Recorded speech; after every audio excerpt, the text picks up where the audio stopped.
Now, last night's air accident is on the eve of the anniversary of one of the worst aviation tragedies in Bahamian history.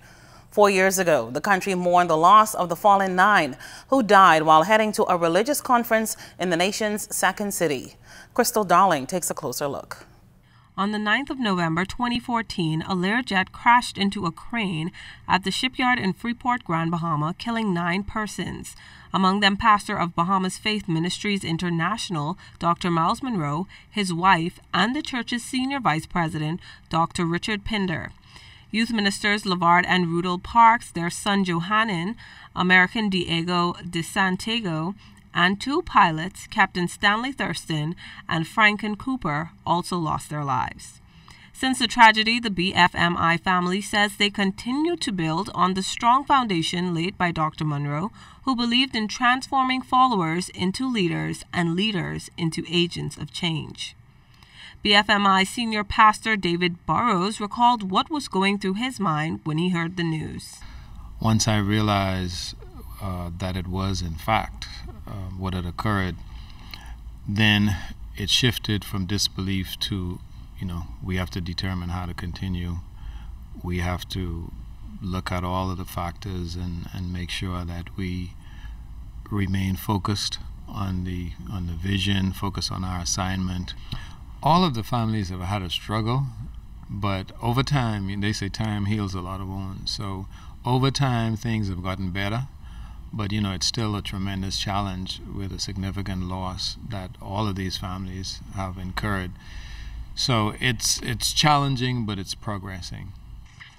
Burrows adds that even through Munroe's death, people were learning more about him and his ministry. I am finding out, when I travel especially, that there are thousands of people who just discovered Myles Munroe in the last few years.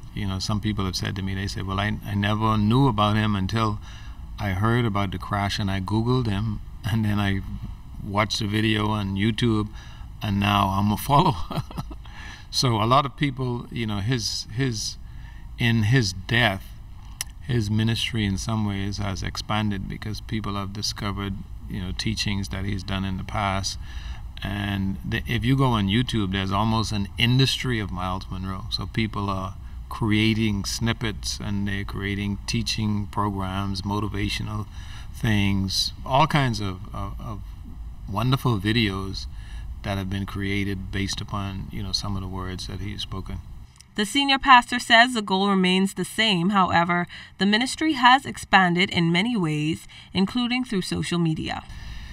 What has happened over the past few years, especially since 2014, is that we have had a number of persons worldwide, in places like Spain and Holland, Africa, in the UK and Europe, who have wanted to join us as members. So we now have what we call a cyber church. So there are people on Sunday mornings, they wake up whatever the time zone, whatever the time is in that time zone, and they tune into BFM as members of the church. Some of them have actually gone through membership class.